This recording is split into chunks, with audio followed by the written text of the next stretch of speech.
Merry Christmas, everyone! I'm Chris from Kids Club, and in this episode, we're gonna have some fun getting into the Christmas spirit. Look, I've got my lights on. Oh, that's better. And my ugly Christmas sweater. Boom! And my T-Rex. Ah! Like and subscribe! Okay, seriously, even a dinosaur can get into this holiday. Huh? Don't believe me? Well, that's a little rude. Wait a sec, I'll prove it. The generous Rex. Latin name, Tyrannosaurus givertowaicus. At first glance, this massive creature appears to be a predator, but in fact, it has a strange but benevolent little hobby. It stalks its prey in a variety of habitats. It studies their movements, their day-to-day routines. It learns. And when the time is right, it strikes.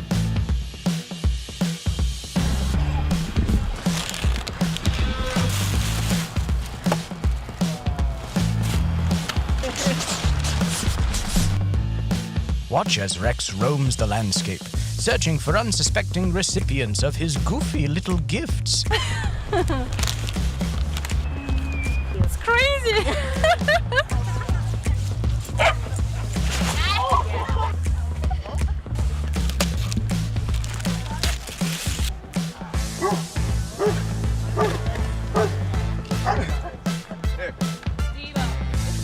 He relies on the element of surprise, which is quite difficult as a 7-foot-tall dinosaur with a top speed of 3 miles per hour. The dinosaur gave it to him. Because he's generous. Not every species is used to seeing an extinct reptile, no matter how nice he is. Chocolate coated superworm, okay. Where are we going?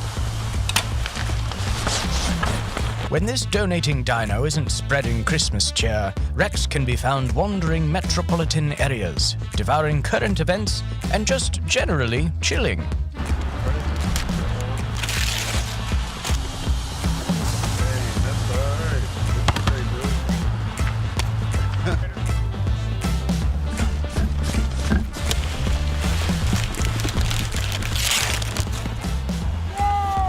I got a pepper. Ah, another successful hunt for generous Rex. And an impressive gift delivery spree for an animal with only 4 fingers. Merry Christmas! Happy holidays! Merry Christmas! Happy... I love dinosaurs, but strictly speaking, dinosaurs aren't really part of the Christmas story. Christmas is about Jesus being born. And just in case that's the first time you're hearing this, let's break it down for you.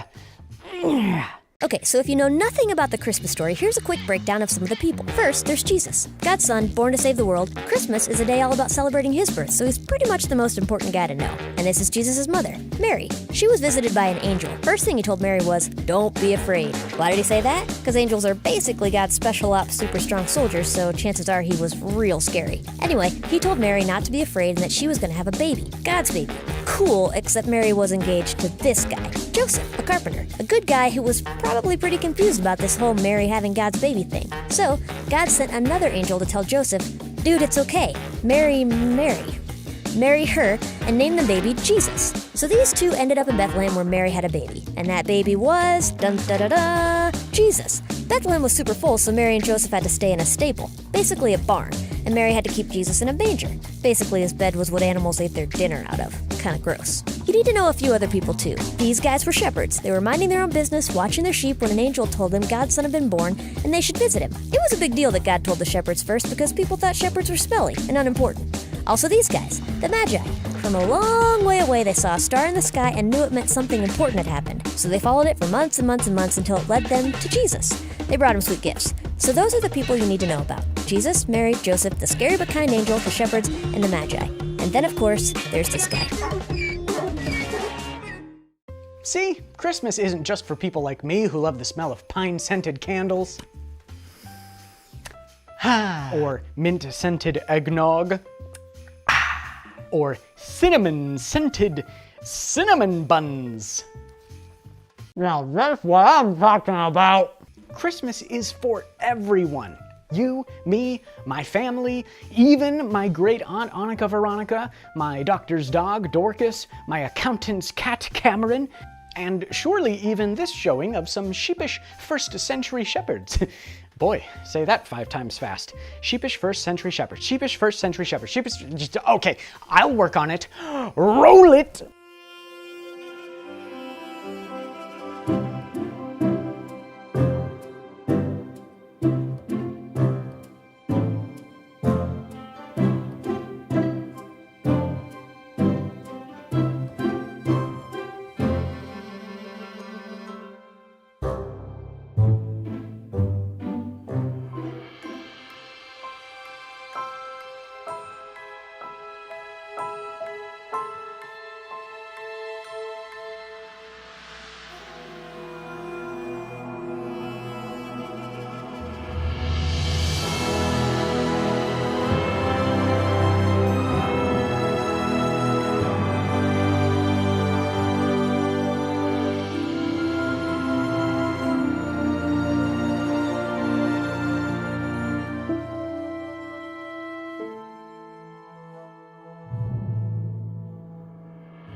So even some sheepish first-century shepherds get to be part of the epic Christmas story. Yes, I said epic. Now how's it epic, you say? What's the big dealio, you ask? What's all this fuss about a probably fussy baby Jesus that happened 2,000 years ago, you rhetorically and hypothetically inquire? Listen, come closer. Okay, that's good. You need to get with the program! Sorry about that. What I'm trying to say is, well, this. God's story, preparing for Jesus. So part of God's story is about how he prepared us for Jesus, and it begins like this. Remember when God created a perfect garden? He then created a perfect family, Adam and Eve, to live in the garden with him forever. He trusted them with life as long as they obeyed one rule. Unfortunately, Adam and Eve didn't trust God, and they disobeyed. Now Adam, Eve, everyone would have to die, separating us from God forever. This made God very sad. But he had a plan. He knew that he could still save his people through a great rescue. Jesus. Jesus was a big deal, and just like any big deal, people had to get ready for him. It's like before a big movie comes out, you watch the previews so you know what's coming. Well, Jesus was such a big deal that his previews started thousands of years before he came. The first preview is about a man named Abraham. God promised to make Abraham the father of God's special family. God gave Abraham one special son to start the family, Isaac. Now Abraham knew that one day he would have to die because of what happened in the garden. Every time Abraham did something wrong, God could have said, "Okay, because you've done this bad thing, you now have to die." But he didn't. Instead, God said, "How about killing a lamb instead? It can die so you don't have to." "Thank you," said Abraham.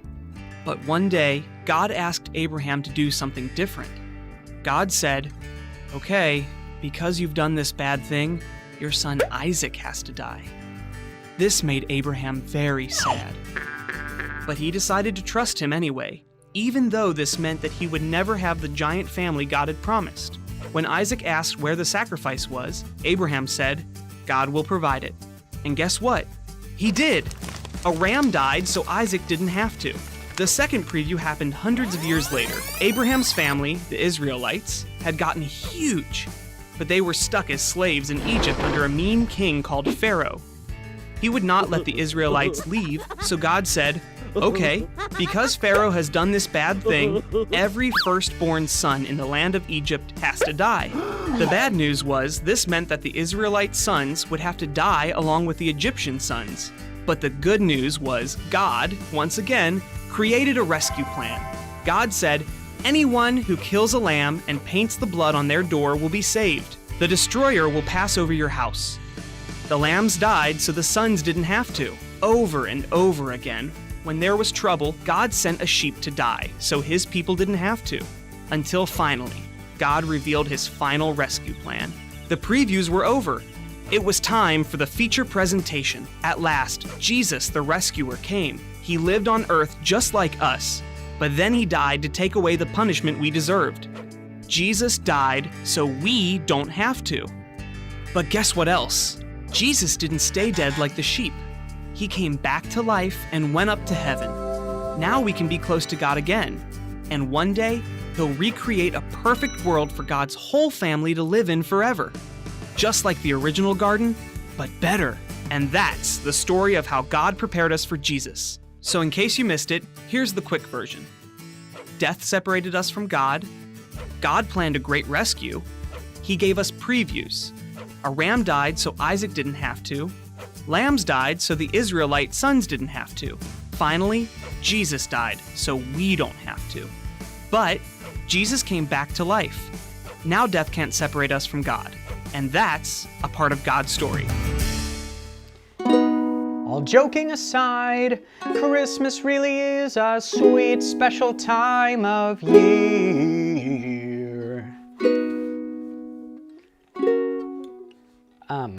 This is the part that we rehearsed, May. The part where you interrupt my little song because I don't know that many chords on the ukulele. Any time now. I'm just vamping. Hey, welcome to a special episode of KC Plays. Oh, thank goodness. Take it away, May. Merry Christmas! Now, KC Plays is where a musician plays a song from Kids Club, and you can play along from home or wherever you are on whatever instrument you want to play. Today, I'm playing Love Crashed Into the World from Awaited on the ukulele. So, if you need to know how to play the chords for this song, you can watch that episode of KC Chords, where I teach you a little bit about the ukulele, how to play the chords, and how to strum the song. Here we go. Let's play Love Crashed Into the World together.